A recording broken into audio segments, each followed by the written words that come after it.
Welcome back to Equal Time Soccer. I'm Mark Pavratsky at the world famous Blackheart. We're joined by a wonderful guest today. This is the 2022 W League Coach of the Year, a still undefeated regular season coach in the W League. Now the full-time sporting director. That distinction is important of Minnesota Aurora and Minnesota Aurora FC2. Welcome, Nicole Lukic. Thanks for having me, Mark. Super excited to be here as always. It's scheduling podcasts with Nicole is just so much more streamlined now because it's all full-time Aurora.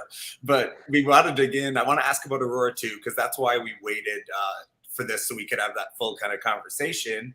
But I mentioned you getting to focus fully on being full-time Aurora sporting director. Just for you, like, what does that mean? We were joking about your free time, but I mean, it's not like you're slacking off. But what does it mean for you? Because I'm sure it helps things be focused and is maybe exciting for you.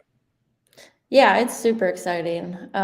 It's just so nice to be able to have like all my concentrated time in one thing. I mean, I still have a few small things on the side, but to be able to get Aurora to where it is today with, I guess you would say halftime that I've, had to share with my other duties is great. But now being able to just invest everything into Aurora and really help push to get it to the next level is it's really exciting. And it's been a great first month of being full time. A job like this, when you started coaching, didn't exist, literally. Like, there weren't teams hiring people full time to do this job. Maybe there were. I feel pretty comfortable saying they probably weren't. So I wonder for you, I think it's really exciting. In the few years I've been doing this equal time stuff, now it's like Joe DeMay at Sioux Falls City is a full-time sport in a similar role as yours. You're doing it. We're going to see Madison look to add a women's team. So is there something maybe surprising to you? Just like, I'm sure you know you could be a D1 college coach. You could do these things, but this is a new type of space. Did you ever think this would be the route where you'd be taking these next steps? That's a good question. Well, before I got here, I spent some time building a youth club and helping build a college program. And both of those roles were kind of just part-time roles that I grew into full-time roles. So I'm very proud of that. I was in La Crosse, Wisconsin. So being able to, help a company, an organization create a full-time role is, this is, I think, the third or fourth one I've done. And it's just really exciting. It's a good feeling that obviously I'm not thinking of leaving Aurora anytime soon, but it's a good feeling that you grew something. And when you left, like, it's in a really good spot for somebody to take over and keep building it. Yeah, so just par for the course for Nicole, just maybe a little on a bigger stage, or at least with more attention to it. I mentioned Joe DeMay just because just this fall, I don't know if you're at more games because your role changed, like you're able to be at more games. I've just seen you both posting about being out, and I can't help but think you are going to support your players. You're also probably both kind of going to recruit. And I was just wondering, and like I mentioned, Forward Madison is going to start a Super League team in the coming years. Is it competition for you to get the best players, or is it also, a sign of the growing women's soccer landscape and it's maybe a good thing? It's definitely both. It's definitely a good thing. The more time and energy people invest in women's sports is always a good thing. And I think competition is a good thing too, because that's what helps you push to be better, push to grow. So yeah, I've seen Joe out at a few games. Always, a nice hello. And I'm sure he's working hard at his job, trying to recruit the best players he can too. So respect him, respect that program. And yeah, it's a good thing for sure. Mm-hmm.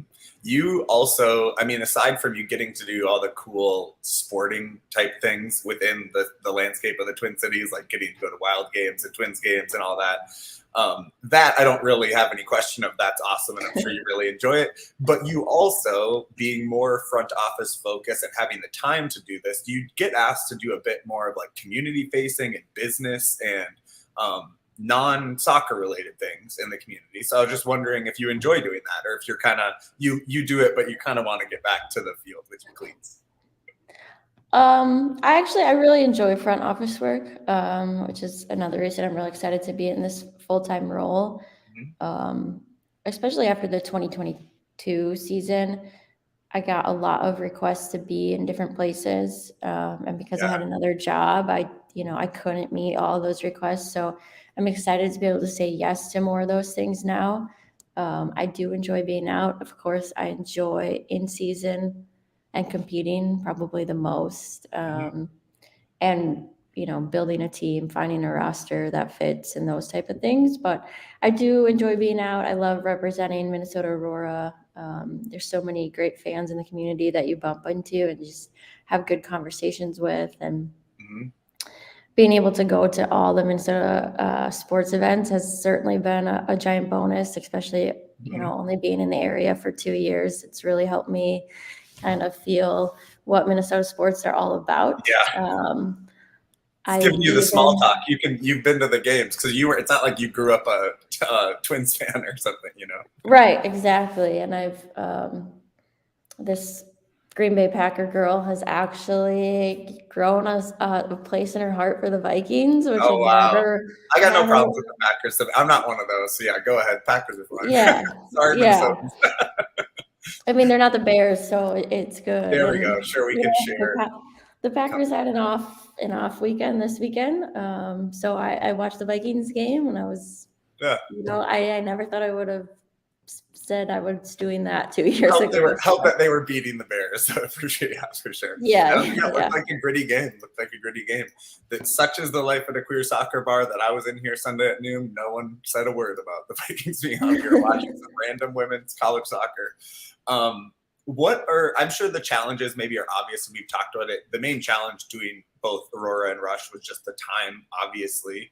But in terms of it also offered a dynamic of having some different variety in your work that can be nice as well. So what will you miss most about not being, with Rush at least like day to day and in a full role like that? I mean, they definitely were the first group to really welcome me into Minnesota soccer. So, I'll always have that with them, and the players and the coaches there, super welcoming, super great. I spent most of my role there just really building our coaching staff and building those relationships, Yeah, and making sure coaches were feeling heard, and they're moving in the right direction with their coaching education and things like that. So I'll miss those conversations, but um, I know a lot of those coaches are fans of Minnesota Aurora, so we keep in yeah. touch, and they know my phone's always on. So Mhm. Yeah, and you still, I mean, that was some of the cool stuff you got to do as Aurora coaches. Is you did like last summer at least once you had a coaching clinic, would you call it, where you had you also had some open training, right, where you allowed people to yep, come in. So that's an exciting thing you can keep doing to build the coaching community. And I'm sure people appreciate it because Aurora is a team that just gets, has clearly high level players. We'll talk about the pros later. So again, coaches clearly doing well for themselves too. So the big news that happened recently, this was fun, and especially for people who follow Equal Time, know we'd already been covering the UPSL, but Minnesota Aurora announced a reserve team, Minnesota Aurora 2, to play in the UPSL. How long has this been in the works, Nicole? And like what was your role in these conversations of having the reserve team come up? it's probably been in the works since summer. It kind of became more a thing after we lost our last game because I just like needed something to work on Uh-huh. to try to move on. Sure. Um, and it was just kind of obvious to me that there was a need for it with the tryouts for 2023. We had so many people come into tryouts, um, and also with our community stuff, like I don't know, 50% of the team, 40% of the team is for the first team was from Minnesota. Um, and then even those players are involved in most of those players were involved in a college season. So not being able to have players around the club a full year is definitely something that I wanted to work on changing. And I think bringing Aurora 2 to this space could definitely help that. I see Aurora 2 being more of a Minnesota-based roster. Uh-huh. I'm hopeful that that's what it will turn into. So yeah, I've been working on it since summer. Really excited to see it be announced, and already working on recruiting players for the roster. Yeah, and for folks who didn't follow it, it was and forget you'd be forgiven because in all the short soccer seasons of the summer, this was the inaugural one for the UPSL in our part of the country. For in overall terms, in the men's game, it is one of the biggest leagues in the country. It might be the biggest, probably by numbers. And they That's play. what they say. They for sure. I mean, they play throughout the year, so they're different than the summer league teams in the men's league at least, and they're expanding the women's aspect of that, where it's all local people kind of who play throughout the year. So they are different in that respect, but they do have a traditional summer season, which is what Aurora 2 will be playing in. The teams would be familiar to people who follow youth soccer in the Metro. The teams last year in order their finish were Tonka Fusion Elite, Northern Tide, Superior City FC, who I have a soft spot for in the Twin Ports. They did a really good job with a hyper local roster. St. Croix SC, who of course they have teams in every single league, Flora, and then Granite City. Guessing Aurora 2 might not be the only expansion team. But how much have you interacted with those teams and coaches, and how much did you, maybe in advance of confirming that new league, did you have conversations with the coaches specifically to learn more about what to expect for your new team? I didn't really have any conversations. I've been familiar with the UPSL for a while. Actually, when I was working in lacrosse, we were all set to bring a men's team. Yeah. The Rush Wisconsin West Ducks. Nice. In the UPSL, had everything set up. Roster was, halfway built, and then COVID happened. So familiar with UPSL, very excited to be joining them. There will be more teams joining as well. I think some have already been announced. I think I saw Blackhawks were announced. Things happen by accident all the time, but there you go. Better lucky than good. I certainly know some of the people who are in that league from the youth soccer world. We're very excited to be in that league. I think it's a perfect fit for us. Hopefully those clubs are excited to be able to play against us. And I know our staff is really committed to creating a good game day environment for Aurora 2. So I think and hope that the teams that we play against will be excited to be in that environment. I think we're excited. It's going to be a new adventure. Aurora 2. Let's go. Where are their plans of where they're going to play? There's talks. Nothing is final yet, though. We're still exploring all options. So there's potential there could. I mean, TCO is tough to schedule already, but is there potential you'd play some games there and then just some games somewhere else? Yeah, I think everything's still on the table. Nothing's final yet. I think something we're keeping in mind is, can we make Aurora 2 games more accessible? Yeah. So that's definitely something we're looking at. A goal of mine, obviously, will be for Aurora 2 to make playoffs. I think it would be great if we could host a playoff game at TCO and give Aurora 2 players and coaches that experience as well. But still some final pieces to work out, but we're excited to see how it comes together. Yeah, for the first year in the league, I mean, the reason we always mention the teams that gave us content and information to share. So Superior City FC and Flora were both very good about highlighting their players, giving us a chance to at least try to spotlight some of what was going on and having streams. So yeah, there'll be some good competition. Do you expect that team to be a separate roster of players, or will it be a fluid dynamic of people having a chance to play up? Because I know you had specific use for reserve players in the past in terms of training. Yeah, we won't. The first team won't use training players anymore. For the most part, we'll have a Team 1 roster and a Team 2 roster. And then if Team 1 has a need, we'll call some Team 2 players up, or vice versa. If someone gets hurt on Team 1 and they need to work back in and get some minutes, we can look at maybe having them jump in with Team 2 for a little bit. But for the most part, I see it being separate with just some, a couple overlaps.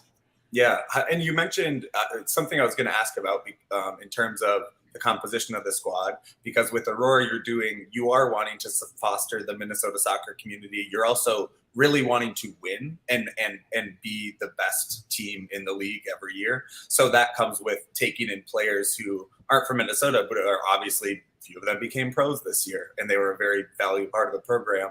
With the focus on youth, how much is it more, will you see more? You already had a couple high school aged, type players. Is it going to be more in terms of the UPSL level, a place where you can look younger, like you said, and have more of the pre-college, high school age youth? Yeah, I think so. I'm really open to anything. Neither league has a roster maximum or minimum age. Right. So if a player can play and they're a good fit for either environment, I'm always open to that. Mm-hmm. And I think we've been getting interest from high school age players. Yeah. So that's good. I'm excited to see who comes to tryouts, and mm-hmm. Recruiting will definitely pick up here once the college season ends. So yeah, is it tougher? It's almost go time. Yeah, it is. Yeah, well, there'll be tryouts announced pretty soon, I'm sure.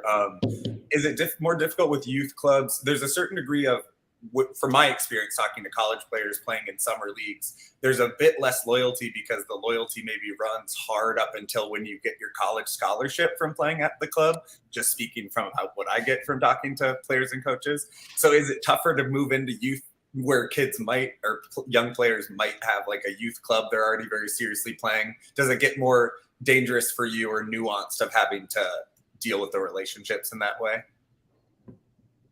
That's a great question. I think it really probably just depends on the club leadership and what they value, their teams versus their individuals. And I think every youth club has a different perspective, which I can certainly respect. I will always, try to be honest with players and try to, navigate and tell them to have open and honest conversations with their club leadership, because youth clubs, coaches and directors, they certainly put a lot of work and time into their players. Youth soccer is not an easy gig, and is definitely an underappreciated gig.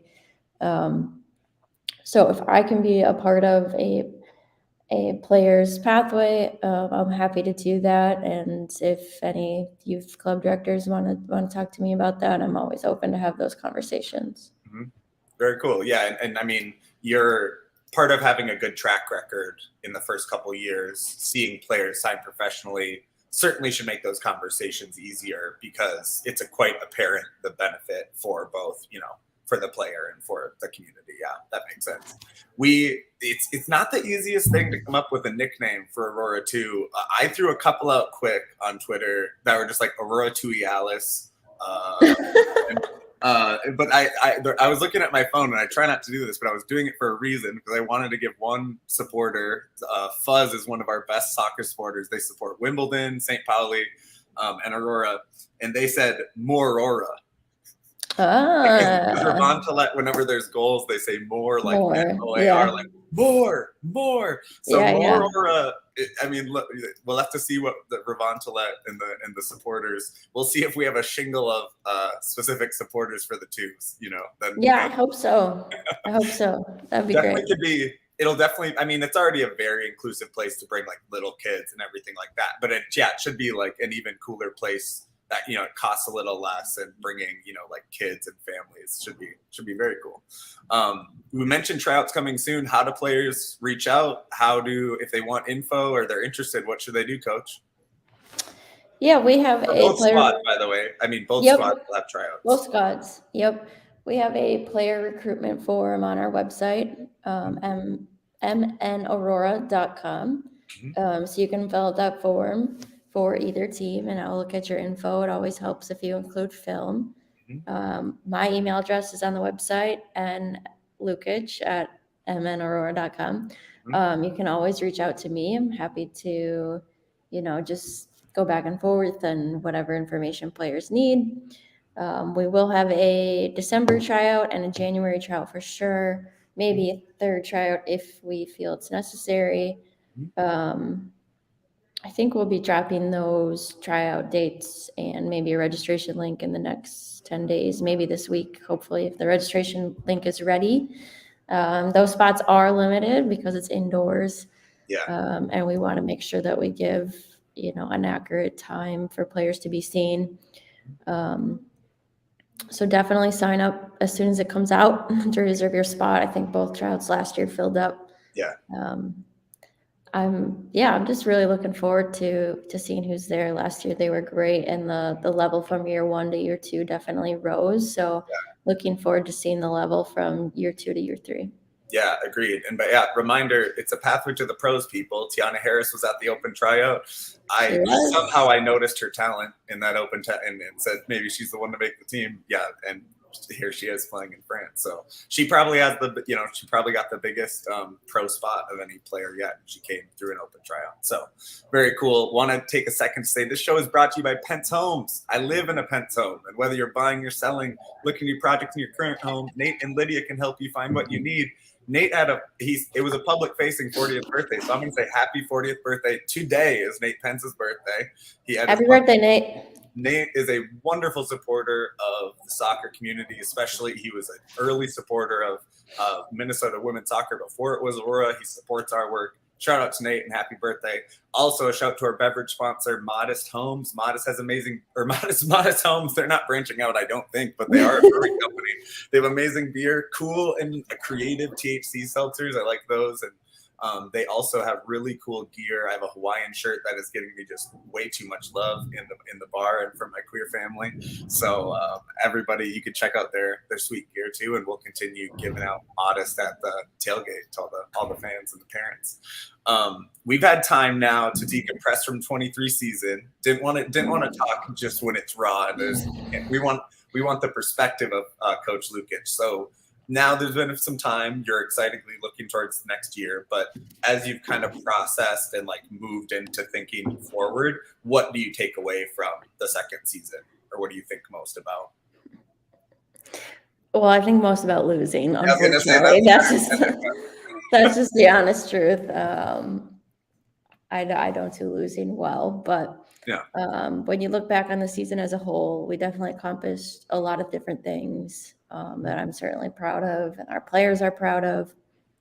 Undefeated regular season, 60 plus goals in a regular season. I think we set a record for that. I think we cut our goals against in half from the previous season, which is a good stat as well. Four goals against, by the way, 12 games. Yeah, thanks. It's a good one. It's a good one, yeah. And 5 players going pro, so that's a significant increase from 2022, which was a focus of mine. So I'm very pleased with that. Yeah. Of course, I look back on that Indy 11 game, and there's a million things that I'm like, oh, what if this? What if this? What if this? Sure. I'm trying not to do that, because I literally I hung on to that Georgia Tormenta loss all the way up until the first day of 2023. Yeah. So I just got over that. So I'm trying to move on from this one a little bit faster. And I think, being full-time, adding Aurora too is definitely helping me just focus on other things. Yeah. But winning a USLW championship is something that this group is going to really want to do every year. So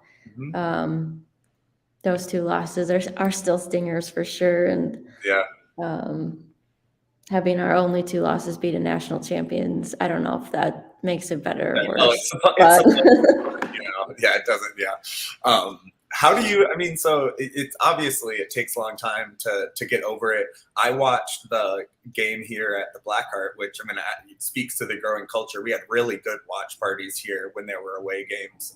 But there were fans where being a Minnesota fan and a men's United States national team fan, I don't expect to win titles. So I was hugely disappointed, but I will say I am okay with, in the moment, it does not shatter me. It's a bummer. And some of the supporters in here were shattered. They didn't want to, I didn't want to talk to them.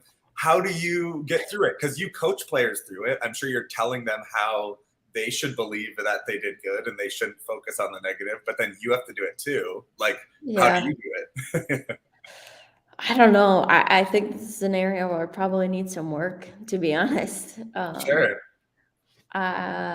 that Indy 11 game, like in the locker room after the game, was probably one of the most memorable things as a coach that I've ever experienced. And I think, Yeah. I don't know if it was just that like we weren't ready to be done or we didn't think we would be done. I mean, we Yeah. obviously, didn't think beating Indy 11 would be easy. Like we knew better than that, but it was just kind of unreal for it to be over. And Yeah. just the emotions that were shared in that locker room that day were special. And and then of course Tiana shared with us that she got her Oh professional yeah, she contract. knew. Oh yeah, I forgot. That's so complicated. She found that out right before that game. That's a tough thing Yeah, for her to like focus. yeah. But then it was a good thing in the moment for us to all kind of just shift energy that way and be excited for her. Yeah.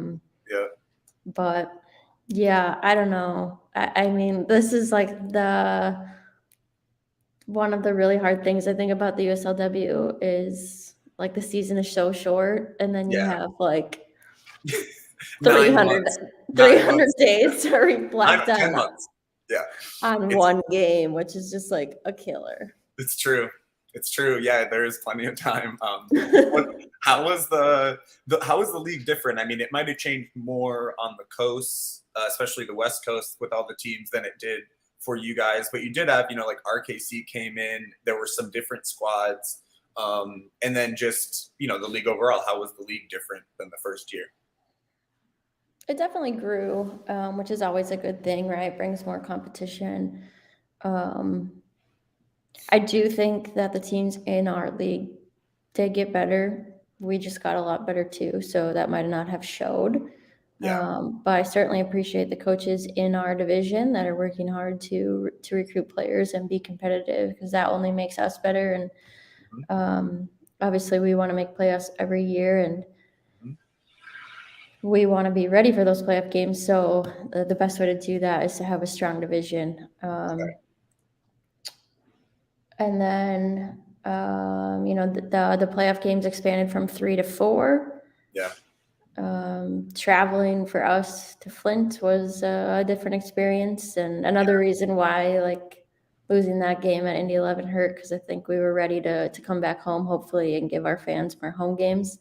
yeah, But the league's going to keep getting bigger. It's I've already seen them announce more teams for this year, so yeah, excited to see what comes out of that. If anybody new adds to our division, yeah, I thought Rochester, the other Minnesota team, was a great ad. I think they're doing a lot of things right there, and I would not be surprised if their player pool continues to get better, because to have a good game day crew and yeah. um, the Bavarians were another great ad too. I personally loved going home to the Right. Milwaukee area. So that was great. It was nice. As great as Kansas City was the 2022, it was nice not to have to go there this year. Yeah. Well, that was a desert game, baby. Yeah, that was hot.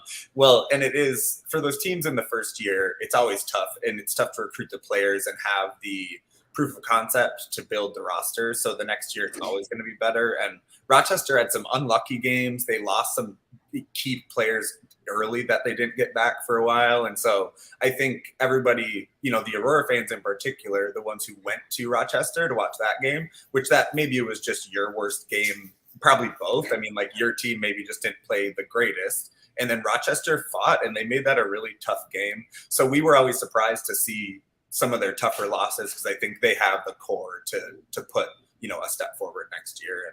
And that was one of my favorite memories this summer. Was I went as a member of Vermont to let down to the game in Rochester, and 500, probably 500 Aurora fans visited. So that was cool. Cool to have It a was local cool. rivalry.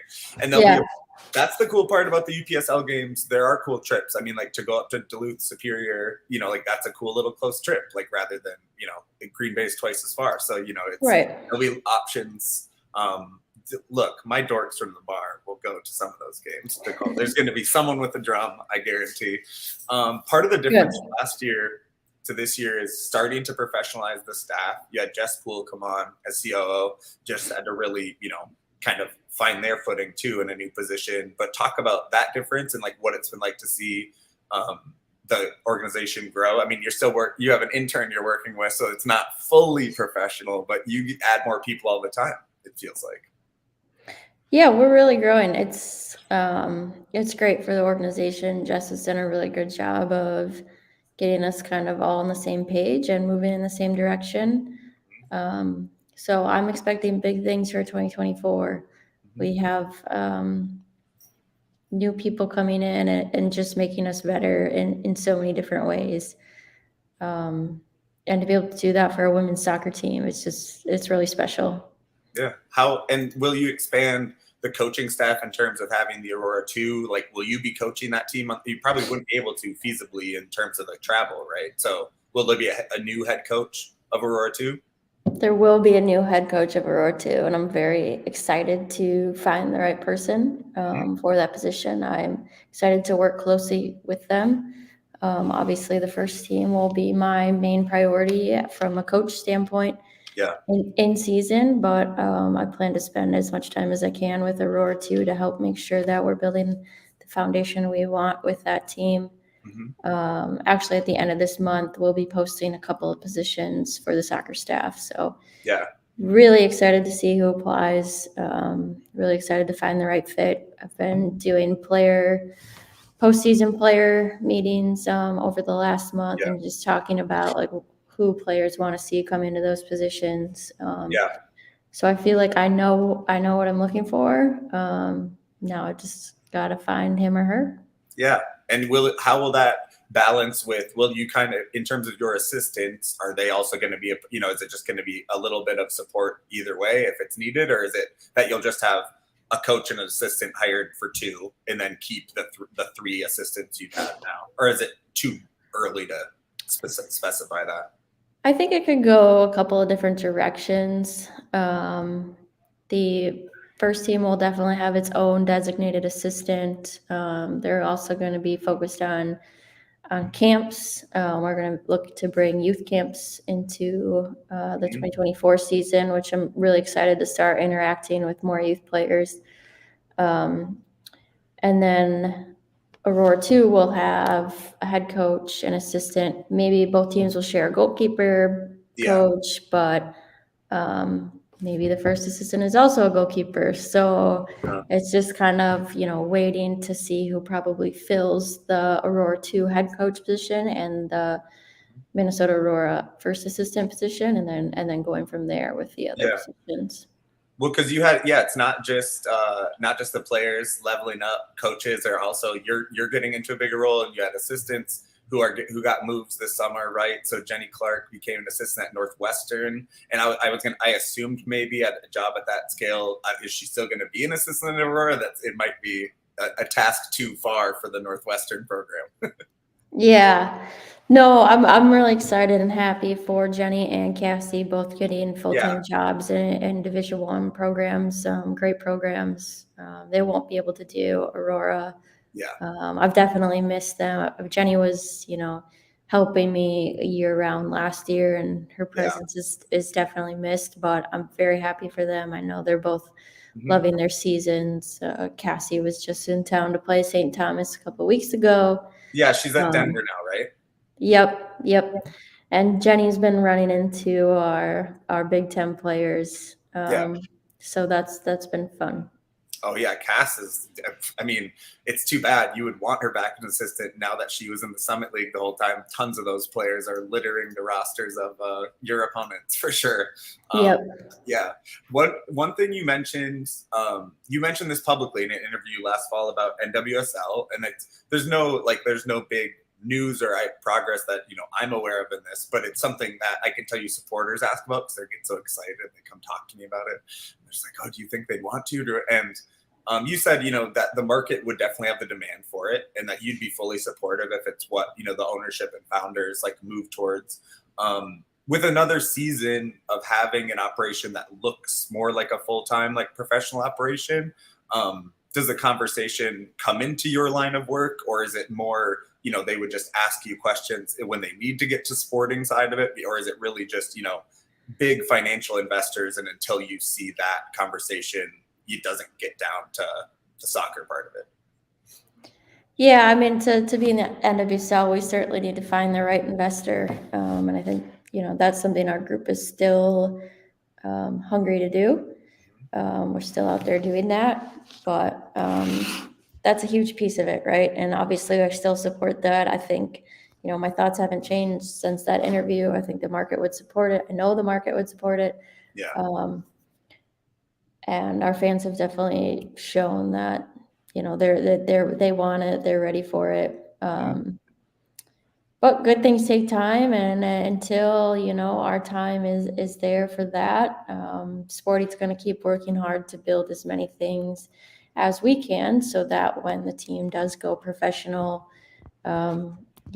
we've checked all the other boxes, maybe below that level. Yeah. That we've wanted to, so it's a seamless. Try to make the transition seamless as possible when that finally does happen for us. Yeah, well, and people always want to know who's next because they've announced, NWSL has announced a couple of teams in the Bay, and then going back to Boston, and then after that, it's a bit more kind of wide open. There's not as many that are like on the front runner of being assumed to be next in line. So, yeah, a few years, but you're in a better spot for it now than you were. I'm curious for you, how much did you feel a difference in coaches and players talking to you? I know by the end of the first year in 2022, you'd say, after games and just whenever, very regularly getting messages or emails from players about their interest. I'm assuming that went up even more. And the more agents maybe even are seeing that players become pro playing for you. I'm just wondering how that changed. How, is that another level up, and what type of communication do you have now as you're trying to look for recruits, you're trying to plan your squad? Yeah. Well, definitely like the exit of Aurora, communication definitely changed. And I think that was intentional on my part, but also just really welcomed because, we were so much more visible. So speaking with agents has definitely increased a lot, which you see with our 5 players going pro this year. But yeah, I get messages all the time from, at places I didn't even know about, or players I wasn't even aware about. So it's good that Aurora is out there. We're reaching the players. I still don't think our reach is as far as many people would think it is. Yeah. And I would say like September and October is probably more quiet than people think it is too. But as soon as that college season starts ending, it's going to pick up a lot, and I'm excited to see what comes out of that. Of course, I've been, speaking and messaging with players already, but at times trying to get like 18 through 24-year-olds to decide what they're doing in June, in October, it's a bit much, which I can certainly understand and appreciate. I get it. Hey, someone asked me what my plans were for Christmas 2 weeks ago, and I laughed in their face, and I was like, oh God, I have no idea. I don't even know what you're talking about. You got to lock them in. But after the D1 season, and D2 seasons wrap up, players are going to start thinking about their winters and springs. And that'll be exciting to see who's at tryouts. I always love finding like who's from the NSIC, like the local players that we can pick out. So you mentioned the pros. That was the biggest, maybe the most visible success of the team from 2023, undefeated season. But it's a really cool thing to have this many players sign in different spots. Tiana signing in France's top league is kind of a big deal, you would say. But it is a big deal. It's a very big deal because it's getting anywhere in Europe and in Champions League qualifying teams is great. But that is it's probably in the top 2 leagues or 3 leagues in the world. So I would say. Can you say the names of all these players' teams though, Nicole? No, don't ask me. I almost did a pronunciation. I'm just because the one like Ari's it looks scarier than it is. A lot of these players are in kind of paradise locations. Ari is in Malta, which we know is a gorgeous little island off of Italy. Amazing. I think it's Birkirkara FC. That sounds good. Yep. Sounds okay. Spartak Subotica is not too hard for the Serbian team. That's where Ken's and Abby play. A little bit on them in a sec because they're still, we still might be able to see them. But Ari in Malta, Tiana Harris, it's FC Flory 91. And then Vienna Benki is at Neis Atramitos in Greece, which that's in an Athens suburb. That's really cool. She's in there. And then of course Morgan Turner, she's in Portugal. She's in the midst of really rehabbing still. I don't know if you have any updates on Morgan, but yeah, she was the first Aurora player to sign pro. She was. Yep. So, and the only way we haven't been able to watch these Champions League qualifying games that some of the players have been in so far. The stream has been very difficult to find for being in the United States. But I did want to tell people, just because we were talking about them, both Abby O and Ken, so it's cool they signed on the same team. It's only them and one Canadian, and then everyone else is Serbian, which is really, or maybe one girl from Ghana. But they are down 1-2 in the Champions League, a 2-leg playoff with Rosengard of Sweden. If they win that game by 2, or if they make it out of that draw, then they would be in the group stage. And so we would most certainly be able to stream their games here at the Black Card, or you'd be able to do it on YouTube. That would be really exciting because the players have been scoring goals too. Like, you get little clips right over social. I saw like Tiana scored. Do you have any more insight into finding these games than we do, Nicole? I don't know. Actually, scouting website we don't have. I rely on you guys heavily. I immediately go to your stuff, and if it's not working, I kind of give up because I know that you're diving as deep as possible to find these links. Pull quote, Matt. That was good. That's a pull quote for promotion. Yeah. Yeah, there you go. Equal times where I go to find the Champions League. It's true. Yeah. But yeah, super proud of all of our pros. I've been able to catch up with a couple of them and have some conversations coming up with the rest of them. Ari's absolutely loving Malta. I mean, like you said, a little paradise location. How can you not? Yeah. A lot of her teammates speak English, which is super nice for her. Yeah. She's got a great place to live, a great setup. She did have an assist, I think, in like stoppage time. Yeah. For a game-winning goal, which is super cool. She's been playing outside mid or a winger type role. So she's loving it. I talked to Ken's last week. I think she actually might be sitting out the next game because she got a red card, or two yellows, which she felt were soft. Which she's not too aggressive. I mean, she'll hold her ground, but yeah, she's not a big yellow carder. Yeah, and she said those were her only 2 fouls of the game, so she felt it was a little harsh. But for our fans that didn't know, she's playing holding midfielder, which is cool. Very interesting. Yeah, I could see her doing that for sure. She's got the tools. Yeah, but that's cool. Yeah, I'm talking with Abby next week, but it sounds like she's doing great. Sounds like the two of them are very happy that they're there together. They live together, so that's super cool. Just messaged with Tiana a bunch, but yeah, we're talking I think in the next couple of weeks. But she's in the video game, which is super cool. Oh, I didn't even think to look at that yet. I played a game with women, but I didn't think to go to their team.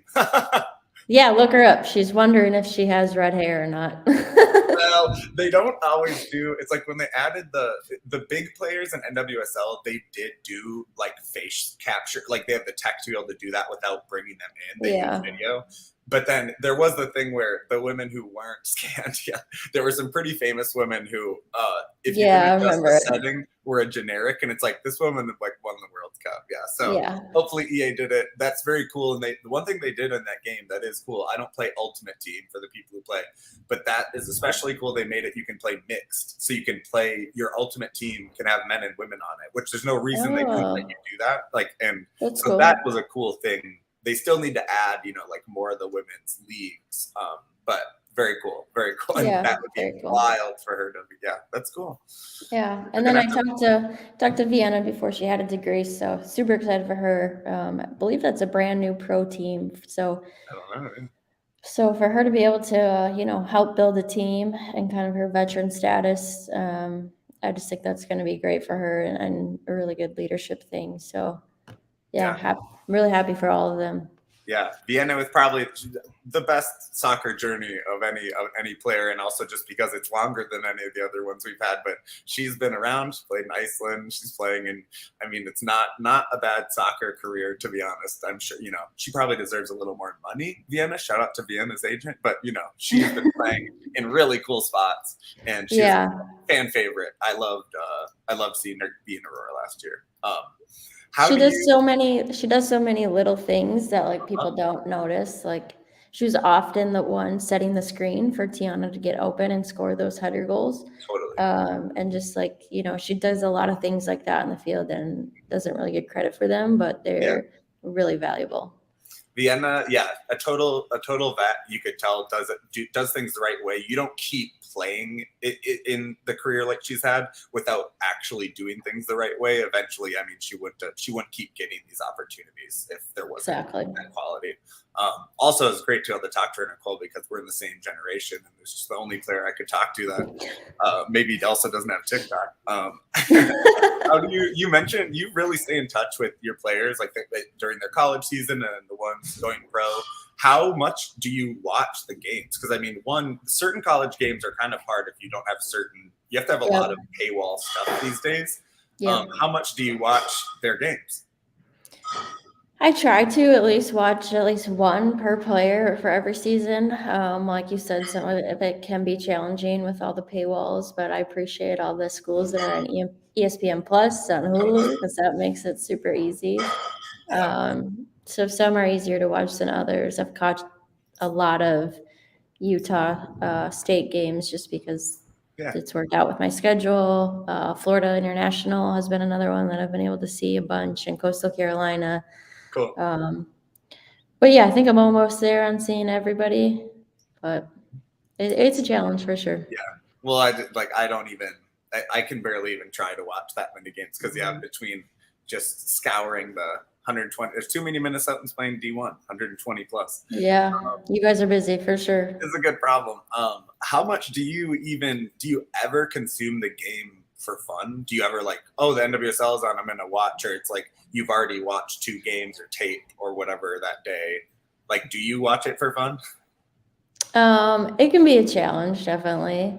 I went to the US men's game when they were in town, and I tried to just watch for fun. Yeah. Of course, like the first 10 minutes, I'm like, what should we do? How should we adjust? And you're like thinking all these things, and I'm just like, turn it off, just watch for fun.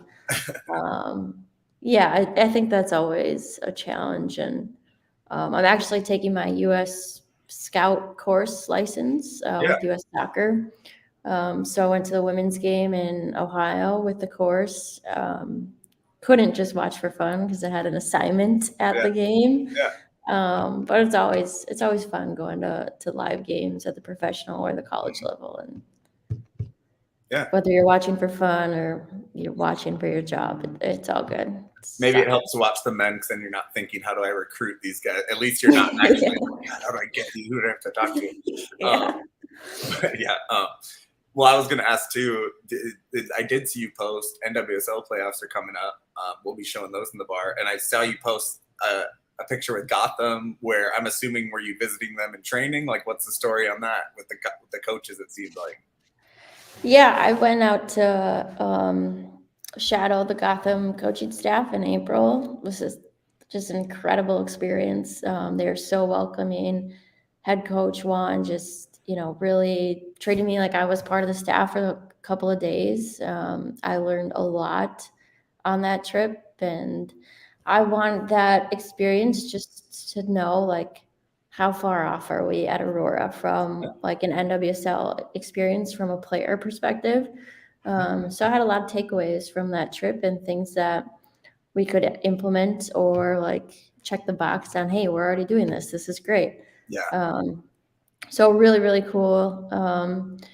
Shout out to the Gotham staff for letting me come and do that. And Gotham all the way. Let's go. Yeah, deep cut in equal time history for the people who've been watching a very long time. I'm almost certain Matt had Yale went over back by, I'm blank on their last name, on who's the GM, like way back when. She wasn't the GM then. She was the head of the players union, or what was trying to become the players union. So very cool. And then, yeah, of course, then there's always her and Aaron West, just soccer pop culture members with their cute little kids always hopping around Gotham games. They're always fun to watch.